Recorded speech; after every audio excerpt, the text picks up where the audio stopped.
बच्चों, हम लोग संख्या के बारे में जानते हैं, सब कुछ समझ चुके हैं।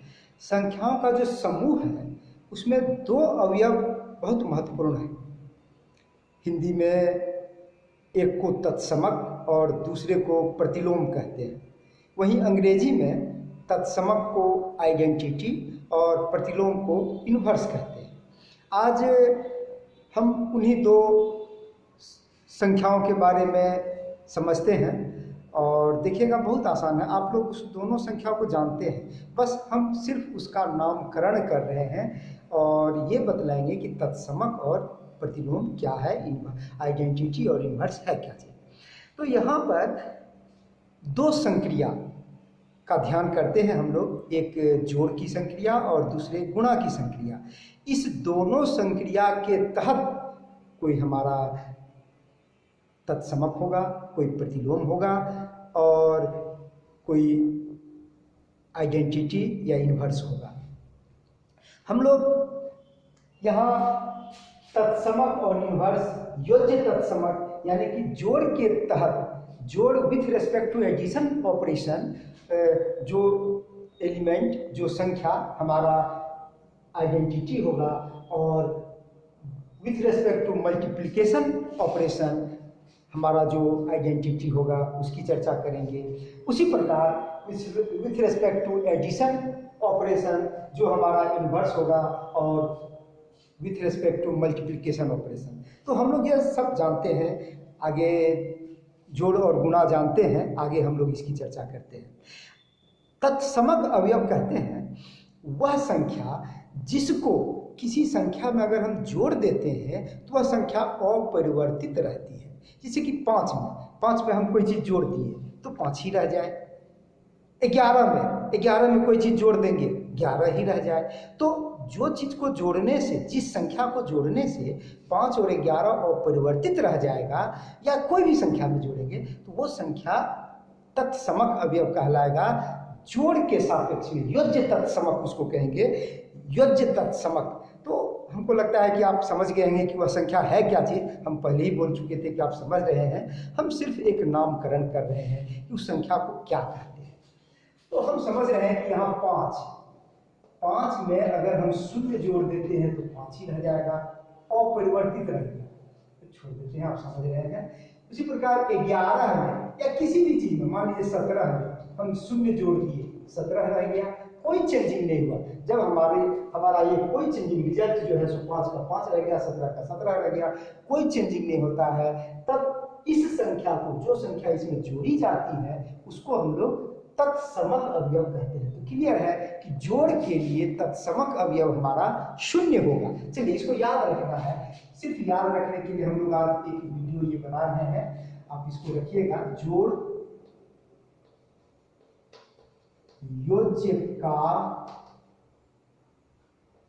तत्समक अवयव है, इसको याद रखेंगे। इसको आइडेंटिटी एलिमेंट कहते हैं, आइडेंटिटी एलिमेंट अवयव। अब इस आधार पर आप गुणा के लिए अपने भी सोच सकते हैं कि वह कौन सी संख्या है जिसको किसी संख्या में अगर हम गुणा करते हैं तो वह संख्या अपरिवर्तित रह जाएगी। 9 में क्या गुणा करेंगे कि 9 ही रह जाएगा।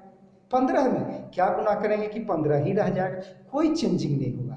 तो क्लियर है, आप जानते हैं। हम सिर्फ ये तत्समक शब्द को आपको बतलाने के लिए हम आज चर्चा कर रहे हैं। आसान है, परीक्षा में आ जाएगा तो कंफ्यूजन पैदा करेगा, ऐसा लगे जैसे कि हम जानते ही नहीं हैं, जबकि आप सभी जानते हैं। तो क्लियर है, हम जानते हैं कि 1 को अगर हम किसी भी संख्या में गुणा करते हैं तो गुणनफल जो है सो वही संख्या रह जाती है। जैसे कि 9 गुणे 1 ये बराबर 9। हम अगर 11 मल्टीप्लाइड बाय 1, ये रिजल्ट 11, ये 11 हमको परिणाम देता है। तो क्लियर है कि यह 1 जो है गुण्य तत्समक है, गुणा के लिए आइडेंटिटी एलिमेंट है, तत्समक अवयव है। इसको याद रखेंगे आप। 1 गुण्य तत्समक तत्समक अवयव है, अवयव है, या फिर गुना का तत्समक अवयव एक होता है। अब याद रखेंगे, अलग अलग तरह से सवाल पूछा जा सकता है। गुना का कोई कह देगा कि गुणात्मक तत्समक अवयव बताइए, तो आप, लेकिन अंग्रेजी शब्द होगा multiplicative inverse identity, multiplicative identity, ये आपको हमेशा ध्यान में रखेंगे। इसीलिए कभी कभी अंग्रेजी टर्म को भी ध्यान में रखा जाता है। आइए अब हम लोग प्रतिलोम में देखते हैं। प्रतिलोम देखने के लिए, प्रतिलोम को समझने के लिए हम ये करते हैं, पहले योज्य प्रतिलोम देखते हैं, एडिटिव इन्वर्स हम लोग देखते हैं। वह कौन सी संख्या है जिसमें किसी संख्या को अगर हम जोड़ देंगे तो परिणाम ये आइडेंटिटी आ जाएगा, एडिटिव आइडेंटिटी, यानी कि जीरो आ जाएगा। हमारा कहने का मतलब है कि अगर हम यहाँ पर 5 रखते हैं, एक एग्जाम्पल है ये सब एग्जाम्पल है हमारा, ये एग्जाम्पल है कि 5 में हम क्या जोड़ेंगे कि परिणाम हमारा जीरो हो जाएगा। हमेशा ये आइडेंटिटी लाना है, इसमें क्या जोड़ेंगे कि हमारा ये एडिटिव आइडेंटिटी आ जाएगा। तो 5 में क्या जोड़ेंगे, ये चीज़ हम एक क्लास से एक वीडियो में हम लोग चर्चा किए हुए थे, गणित मनोरंजन करके हेडिंग दिए हुए थे। चलिए फिर से हम लोग चर्चा करते हैं। 5 में जोड़ते हैं हम लोग -5, अब ये जोड़ और घटाव मिल करके हो जाता है ये -5, जोड़ घटाव घटाव, और ये बराबर 0। हमारे कहने का गणित की भाषा में ये कहेंगे कि 5 में -5 जोड़ेंगे तो 0 हो जाएगा। उसी प्रकार अगर इसको परिमेय संख्या में हम लोग लेते हैं, जैसे 2/3, एक दूसरा एग्जाम्पल हम लोग लिए, 2/3 में क्या जोड़ेंगे, तो इसमें हम लोग -2/3 जोड़ेंगे। क्लियर है, ये 0 हो जाएगा। एक एग्जाम्पल हम इधर और लेते हैं, थोड़ा स्पेस का अभाव है तो इसमें हम लोग काम चलाते हैं। अगर हमको दे दे कि एक एग्जाम्पल हमारा यहाँ है कि -7 में हम क्या जोड़ेंगे तो 0 हो जाएगा। तो -7 में हम सीधे 7 जोड़ देंगे, ये +7, ये -7, 7 में से 7 घट गया तो ये 0 हो गया। यानी कि हमको इसमें कुछ नहीं करना है, अगर माइनस दिया हुआ है तो प्लस लिख देंगे, प्लस दिया हुआ है, कुछ नहीं दिया हुआ है तो माइनस लिख देंगे, प्लस दिया हुआ रहेगा तो भी माइनस दिए लिख देंगे हम लोग, कुछ नहीं दिया हुआ है इसका मतलब कि प्लस होता है। इसी तरह से हम लोग परिमेय संख्या में एक एग्जाम्पल ले लेते हैं कि -5/9, इसमें हम लोग क्या जोड़ेंगे कि हम लोग 5/9 जोड़ देंगे तो 0 हो जाएगा। ये हमारा जो घेर दे रहे हैं ये इसका तत्समक है। तो इसके प्रतिलोम हम लोग ये समझ सकते हैं, वाइस वर्सा जो कहते हैं, इसका प्रतिलोम ये है, इसका प्रतिलोम ये है, क्योंकि इसमें ये जुड़ा तो 0 और इसमें ये जुड़ा तो 0, दोनों एक दूसरे का प्रतिलोम होता है। तो हम लोग बहुत आसानी से समझ सकते हैं कि अगर हमको कह दे कि 4/3 का योज्य प्रतिलोम क्या होगा, तो -4/3, खाली माइनस लगा देना है। अगर कोई कहेगा -7/11 का योज्य प्रतिलोम क्या होगा, तो 7/11, माइनस को हम लोग डिलीट कर देंगे, ओमिट कर देंगे, हटा देंगे। तो यहाँ पर हम लोग अगर माइनस रहता है तो हटा देते हैं। तो ये हमारा हो गया यहाँ पर -2/3 योज्य प्रतिलोम है 2/3 का। तो इस तरह से हम लोग एक निष्कर्ष निकाल लेते हैं। आप समझ गए होंगे, और थोड़ा सा अपने से प्रैक्टिस कीजिएगा और अपने साथी, छोटे भाई, बड़े भाई, सबसे मनोरंजन कीजिएगा। गणित मनोरंजन करने से थोड़ा सा दिमाग बढ़ता है। ये तो बहुत छोटी बात है, इसलिए इस पर हम लोग ज़्यादा नहीं रुक रहे हैं। आगे हम लोग देखते हैं मल्टीप्लिकेटिव इन्वर्स। इस जगह थोड़ा सा यहाँ पर सोचना पड़ जाएगा। जैसे कि 5 को किस संख्या से गुना करेंगे कि मल्टीप्लिकेटिव आइडेंटिटी हो जाएगा। मल्टीप्लिकेटिव आइडेंटिटी हमारा 1 है, तो 5 को किस चीज़ से गुना करेंगे कि 1 हो जाए। हम कहेंगे 12 को किस संख्या से गुना करेंगे कि 1 हो जाए। अभी तक इस तरह की संख्या हम लोग को नहीं मिली थी, तो आज हम लोग उसको भी सीखते हैं कि 12 को किस चीज़ से गुना करेंगे तो 1 हो जाए। देखिए 12 है, हम जानते हैं ये अगर नीचे में 12 कर देंगे तो कट करके 1 हो जाएगा। चलिए 12 कर दिए, लेकिन ऊपर में हमको 1 लिखना ही पड़ेगा। तो 1/12 हो गया, ये 12 कट गया, 1 का 1 में 1 का 1, यानी कि 12 का गुण्य प्रतिलोम 1/12 हो गया। क्लियर है? 12 का दिस इम्प्लाई दैट 12 का गुण्य प्रतिलोम 1/12 है। क्लियर है? जो रहेगा उसको नीचे कर देंगे। अब यहां पर आता है कि अगर परिमेय संख्या यहीं पर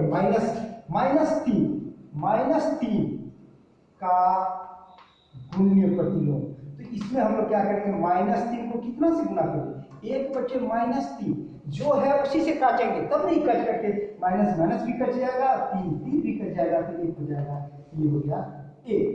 तो -3 का गुण्य प्रतिलोम हमारा 1/-3 हो जाएगा। उसी प्रकार अगर हमारा रहेगा 2/5 का गुण्य प्रतिलोम, तो ये हम लोग करेंगे 2/5। अब इसको कितना से गुना करेंगे, 5 को काटने के लिए नीचे में 5 है, इसको काटने के लिए ऊपर में 5 लिख देंगे। ये 2 ऊपर में है, इसको हटाने के लिए नीचे में 2 लिखिए, तो ये हमारा हो गया 5/2। यानी कि हम लोग अगर इसको मिटा देते हैं, यहाँ पर हटा देते हैं, हम लिखते हैं, तो यहाँ हम लोग लिखेंगे कि 2/5 का गुण्य प्रतिलोम ये हो गया 5/2। क्लियर है? बहुत छोटी चीज है, इसमें थोड़ा सा गुण्य प्रतिलोम में थोड़ा सा दिमाग लगाना हो, थोड़ा प्रैक्टिस कर लेना है, दिमाग में बैठ जाएगा, हमेशा के लिए बैठ जाएगा। बस थोड़ा अभ्यास तो करना होगा गणित में। अब अगर रहे कि -3/4 का गुण्य प्रतिलोम क्या होगा, ये बराबर है। तो हम लोग यहाँ पर आप लोग स्क्रीनशॉट लेते चलेंगे बीच बीच में, ताकि हम मिटा देते हैं तो ऐसा लगता है जैसे दिमाग से उतर जाएगा, नहीं उतरेगा। आप वीडियो रिपीट करके देख लेंगे, 2 बार 3 बार देखेंगे, सब समझ में आ जाएगा। तो ये हो गया -3/4 को कितना से गुना करेंगे, पहले तो माइनस को हटाने के लिए माइनस से ही गुना करेंगे हम लोग। जो 2 को माइनस रहेगा तो 1 हो जाएगा, क्योंकि अगर माइनस नहीं देंगे और सीधे नीचे में 4 है तो ऊपर में 4 और ऊपर में 3 है तो नीचे में 3, ये कट करके हो जाएगा 1 1 1 1, सब 4 से कट गया, 3 से कट गया, ये हो जाएगा हमारा माइनस है। तो इस माइनस को हटाने के लिए हम लोग यहाँ भी माइनस दे देते हैं, यानी कि हमारा निष्कर्ष निकलता है दिस इम्प्लाइज दैट -3/4 का गुण्य प्रतिलोम बराबर -4/3। ये आंसर है। तो हमको लगता है कि आप सब समझ गए हैं। योज्य तत्समक, गुण्य तत्समक जो कि मिटा दिए हैं, योज्य प्रतिलोम और गुण्य प्रतिलोम, ये 4 शब्द, 4 टर्म, 4 संख्या के समूह में with respect to addition operation, with respect to multiplication operation बहुत महत्वपूर्ण है। आपको जब तक पढ़ेंगे गणित तब तक ये चीज़ आते रहेगा। अभी तो छोटी बात है, समझ लीजिए, क्योंकि इसी आधार पर आगे टीचर जब गुण्य प्रतिलोम कहेंगे, मल्टीप्लिकेटिव इन्वर्स कहेंगे तो आपको समझने में कठिनाई होगी, इसलिए हम सोचे कि ये छोटा सा बना देते हैं। धन्यवाद।